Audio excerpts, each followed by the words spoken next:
Hello दोस्तों, स्वागत है आपके अपने यूट्यूब चैनल दीक्षा स्टडी में। आज हम क्लास 10th के अध्याय जो 5 है, एनसीईआरटी मैथ का जो अध्याय 5 है वो चालू करने वाले हैं, जिस पाठ का नाम है समानांतर श्रेणी या समानांतर श्रेणी। दोनों नाम से आपको लिखा हुआ मिलता है, जिसका इंग्लिश होता है अर्थमेटिक प्रोग्रेशन। तो इसके बारे में हम लोग आज पढ़ने वाले हैं। तो क्लास 10th के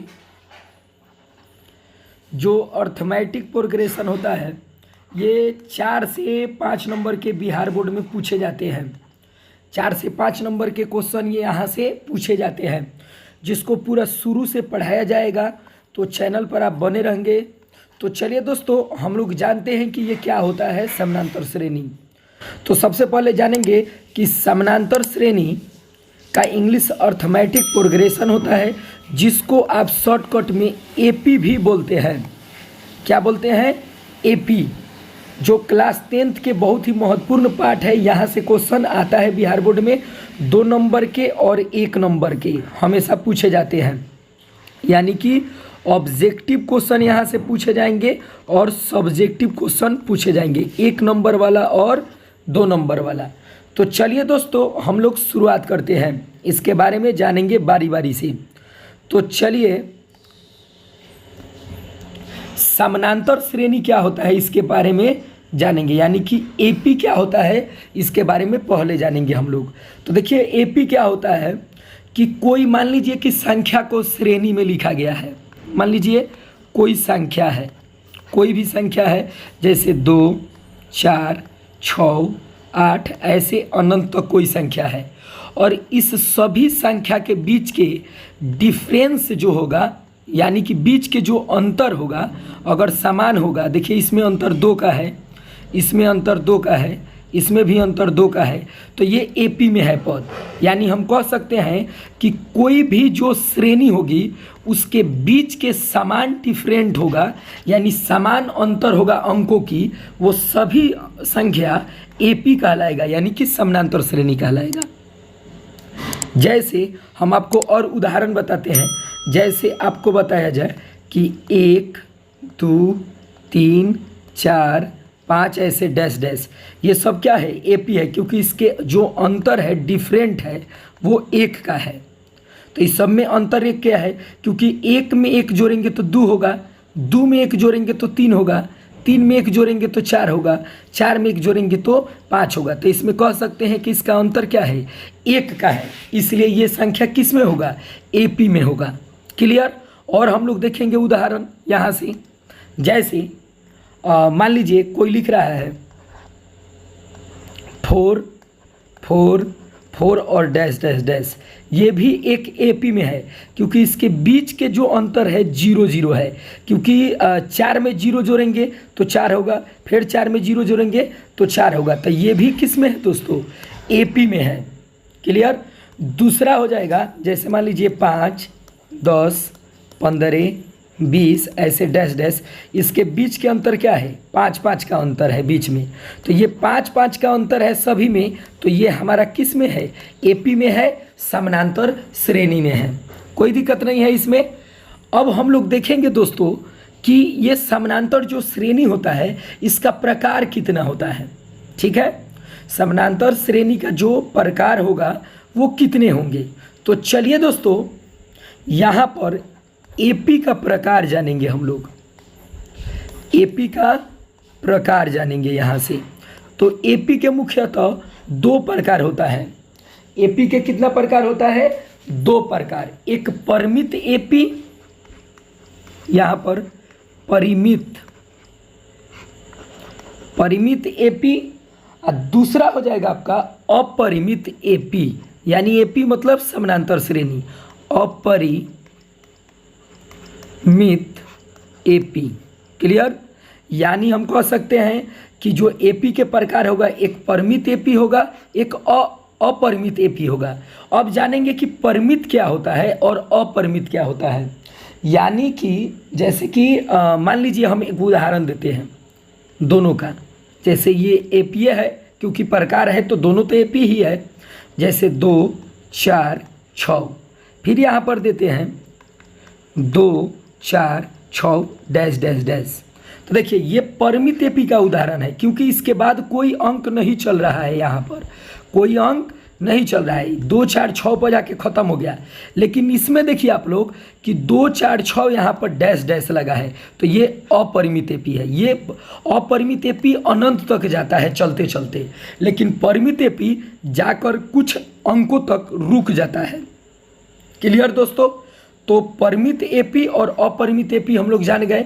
जैसे कोई लिख रहा है कि 5 10 15 और डैश डैश डैश, तो ये परिमित एपी नहीं है, ये अपरिमित एपी है, क्योंकि ये अनंत तक जाएगा। अगर यहीं पर मैं डैश हटा दूं, यहाँ से डैश हटा दूं आपका, तो ये बन गया केवल परिमित एपी। ये क्या बन गया? परिमित एपी। क्लियर? कोई दिक्कत नहीं है इसमें। चलिए अब हम लोग एपी के कुछ पॉइंट जानेंगे, मुख्य पॉइंट। जैसे आप स्क्रीन पर देख रहे हैं, यहाँ से क्वेश्चन पूछे जाएंगे आपका, यहाँ से 1 नंबर पॉइंट जानेंगे। जैसे कोई लिख रहा है एपी, वो परिमित हो चाहे अपरिमित हो, कोई दिक्कत नहीं है। तो एपी मान लीजिए लिख रहे हैं हम कि 5 10 15 और डैश डैश डैश, ये एपी है लेकिन अपरिमित एपी है, कोई दिक्कत नहीं है इसमें। जो ये पद आप देख रहे हैं 5 10 15, ये पहला पद A1 है, या इसी को आप T1 भी बोल सकते हैं। ये दूसरा पद A2 है, इसी को आप T2 भी बोल सकते हैं। ये तीसरा पद A3 है, इसको T3 भी बोल सकते हैं। क्लियर? तो इसमें कोई एक ही आप जानेंगे, या तो A1 A2 A3 या T1 T2 T3 करके हम लोग जानेंगे। तो आप यहाँ पर देखेंगे, ये तो जान गए हम लोग कि इसको बोलते हैं A1 A2 A3। फिर इसमें और मुख्य पॉइंट आपका बनेगा, यहाँ पर ध्यान देंगे आप, यहाँ पर ध्यान देंगे आप लोग कि जो पहला पद है ये प्रथम पद है। कई बार परीक्षा में पूछता है प्रथम पद, इसको A से डिनोट करते हैं हम लोग। तो इसमें प्रथम पद क्या है दोस्तों? 5 है, ठीक है। जो दूसरा पद है, ये दूसरा, जो 10 है ये दूसरा पद है, तो दूसरा पद तो नहीं पूछेगा, लेकिन यहाँ से सार्वंतर पूछता है, सार्वंतर पूछ देगा आपसे, ठीक है, कॉमन डिफरेंस, ठीक है। तो सार्वंतर को हम लोग डी से सूचित करते हैं। तो इसको कैसे निकालते हैं? तो दूसरा पद में से पहला पद को माइनस कर देंगे, तो ये कॉमन डिफरेंस निकल जाएगा, यानी कि सार्वंतर निकल जाएगा। तो दूसरा पद इसमें क्या है दोस्तों? 10 है, माइनस है तो माइनस, और पहला पद क्या है? 5 है। जब घटाएंगे तो यहाँ से 5 निकल जाएगा। तो प्रथम पद पूछेगा तो 5 और सार्वंतर पूछेगा तो 5, दोनों होगा वही। तो प्रथम पद को ए से सूचित करते हैं, सार्वंतर को डी से सूचित करते हैं। तो इसमें तो कोई दिक्कत नहीं होगा दोस्तों, आराम से बना लेंगे। एक और क्वेश्चन हम लोग देख सकते हैं इसमें उदाहरण के रूप में।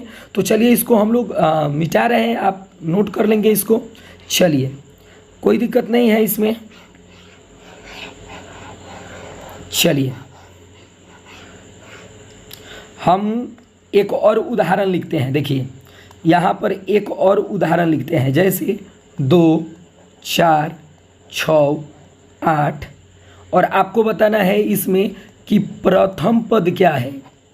ये प्रथम पद आपको बता देना है, और इसमें सार्वंतर बता देना है आपको, सार्वंतर बताना है, ठीक है। 2 क्वेश्चन है। तो हम जानते हैं कि प्रथम पद को ए बोलते हैं, अभी आपको बताए थे। तो प्रथम पद जो है आपका दु है, इसमें सार्वंतर को डी से सूचित करते हैं। अभी आपको बताए थे कि प्रथम पद को ए से, सार्वंतर को डी से सूचित करते हैं। तो सार्वंतर जब निकालेंगे तो आपको अभी फार्मूला बताए थे कि A2 माइनस A1 करते हैं। तो इसमें A2 दोस्तों 4 है और A1 इसमें 2 है, जब माइनस करेंगे तो 2 आ जाएगा। तो पूर्ण विश्वास है कि आप इस क्वेश्चन को समझ चुके होंगे। अब आज के बाद पूछेगा प्रथम पद और सार्वंतर, तो आप बेझिझक निकाल सकते हैं, कोई दिक्कत नहीं होगा इसमें। चलिए दोस्तों हम लोग आगे बढ़ते हैं, एपी के एनवा पद के बारे में जानेंगे, कोई दिक्कत नहीं है इसमें। तो चलिए इसको आप लोग नोट करेंगे, हम इसको इरेज करेंगे अभी। चलिए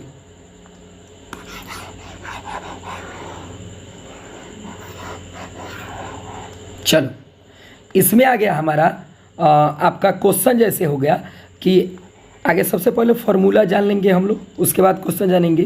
क्वेश्चन है, फार्मूला है कि एपी के एनवा पद का सूत्र। ठीक है, एपी के एनवा पद के सूत्र। तो एपी के एनवा पद को दो तरीका से सूचित करते हैं, या तो ए एन और नहीं तो टी एन। ठीक है, ए एन और नहीं तो टी एन। तो इसका फॉर्मूला हो जाएगा दोस्तों A plus N minus one into D.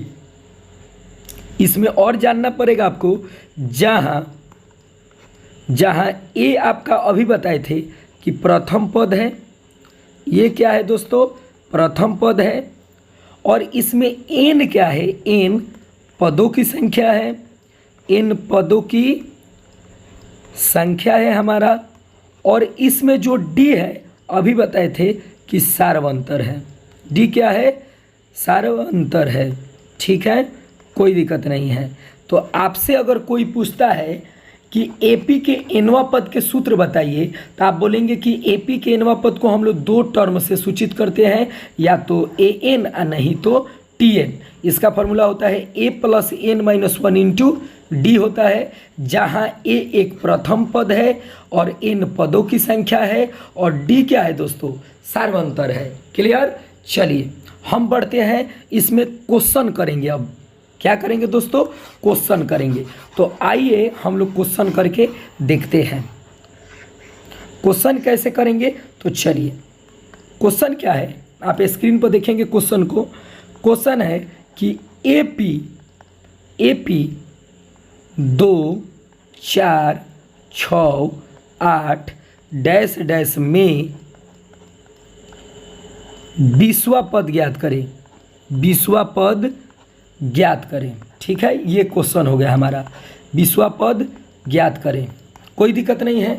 तो चलिए 20वां पद कैसे ज्ञात करेंगे हम लोग, तो सबसे पहले क्या करेंगे, आप जानते हैं कि एपी के जो एनवा पद होता है, क्योंकि 20वां पद मीन्स एनवा पद, तो एनवा पद के फॉर्मूला लगाएंगे और ये सवाल बन जाएगा हम लोगों को। तो चलिए दोस्तों, सबसे पहले इसको अगर ऑब्जेक्टिव में पूछे, आपका ऑब्जेक्टिव में, तो ट्रिक से बना सकते हैं हम लोग। ट्रिक्स अप्लाई करेंगे और बन जाएगा। इस क्वेश्चन में बीच के अंतर कितना है देख लीजिए आप लोग, 2 का अंतर है। तो इस 2 में जितना पद का मान पूछेगा उतना से गुना कर देंगे, तो आंसर इसका आ जाएगा 40 आंसर। लेकिन दोस्तों ये क्वेश्चन ऑब्जेक्टिव में पूछेगा तब ऐसे बनेगा, सब्जेक्टिव में विधिवत तरीका से बनेगा। तो चलिए हम लोग सब्जेक्टिव के व्यू से इसको सीखते हैं। चलिए सब्जेक्टिव में कैसे बनेगा, तो देखिए सबसे पहले इसमें ए के ज़रूरत पड़ेगा। तो ए के मान आपको अभी बताए थे कि प्रथम पद इसमें क्या होगा, 2 होगा। फिर ज़रूरत पड़ेगा डी के, तो इसमें से 4 में से इस 2 को घटा लेंगे तो डी निकल जाएगा, तो 2 आ जाएगा। फिर ज़रूरत पड़ेगा एन के, तो जो पद बोलेगा वो एन का मान है, तो एन का मान इसमें क्या है, 20 है। तो आपको अभी बताया कि एपी के एनवा पद के सूत्र को बोलते हैं या तो ए एन नहीं तो टी एन। तो हम ए एन बोल देंगे, तो इसका फार्मूला क्या बनेगा, A plus N minus one into D. देखिए ना यहाँ पर बताए थे, देख लीजिए फार्मूला आपके स्क्रीन पर है, यहाँ पर यही फार्मूला पर बन रहा है। देखिए ए ज़रूरत है, एन की ज़रूरत है और डी की ज़रूरत है, तो हम वही किए हैं। यहाँ पर आप स्क्रीन पर देख लीजिए, ए निकाले हैं, डी निकाले हैं और एन निकाले हैं। फार्मूला हो गया। तो चलिए ए ज्यों के त्यों हम 20वां पद निकाल रहे हैं, तो यहाँ पर एन के जगह पर 20 लिखेंगे, बराबर है तो बराबर, ए के मान इसमें 2 है तो 2 लिखेंगे, प्लस है तो प्लस, फिर इसमें एन के मान 20 है तो 20 देख लीजिए यहाँ पर 20 है, माइनस है तो माइनस, 1 है तो 1, और फिर डी के मान हम 2 लिखले हैं तो यहाँ पर 2 लिख देंगे। तो ये 2 ज्यों के त्यों प्लस ज्यों के त्यों 20 में से एक जाएगा तो 19, और ये 2 गुना में रह जाएगा। तो ये 2 ज्यों के त्यों 19 में 2 से गुना करेंगे तो 38, इसको जोड़ देंगे तो 38 2 40। तो जो सब्जेक्टिव में पूछेगा दोस्तों, तो इसी तरीका से हम क्वेश्चन को क्या करेंगे, सॉल्व करेंगे।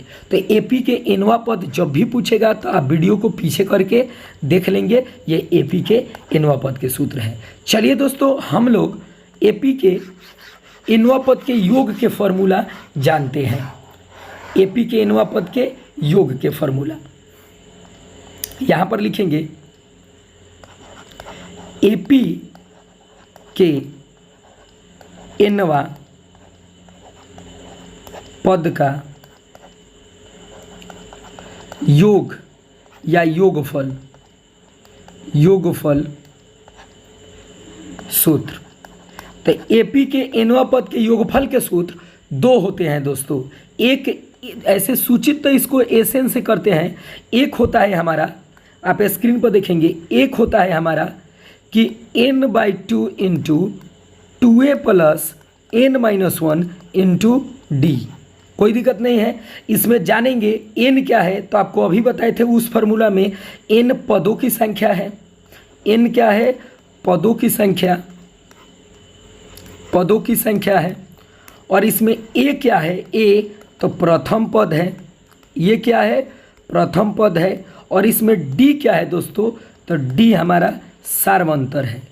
d हमारा क्या है? सार्वंतर। क्लियर? तो आप याद कर लेंगे इसको। तो ये एपी के एनवा पद के जब सूत्र पूछेगा तो एनवा पद के सूत्र आप इसको बताएंगे। अभी देखिए यहाँ पर हम लिखे हैं एनवा पद के सूत्र ये है, क्योंकि इसमें योग नहीं आ रहा है तो आप ध्यान रखेंगे एनवा पद में ये होता है। लेकिन एनवा पद के योग पूछेगा तो आपके स्क्रीन पर चल रहा है ये फार्मूला, ये है आपका n/2 into 2a plus n-1 into D. लेकिन एक और फार्मूला होता है एसएन का, जब अंतिम पद दिया हो, प्रथम पद दिया हो तो क्या करेंगे? n/2 into a plus L पर निकाल देंगे तो भी सवाल बन जाएगा। तो इस पे हम लोग सवाल अगले क्लास में देखेंगे। और ये सवाल आप लोग जितना बताए हैं तो आप इसको एक बार वीडियो को अच्छा से देखेंगे, कॉपी में नोट कर लेंगे। क्लास 10th वाले विद्यार्थी जो इस बार बिहार बोर्ड में एग्जाम देने वाले हैं, यहाँ से महत्वपूर्ण क्वेश्चन आपसे पूछे जाएंगे। तो फिर मिलते हैं नेक्स्ट वीडियो में, जब के लिए जय हिंद।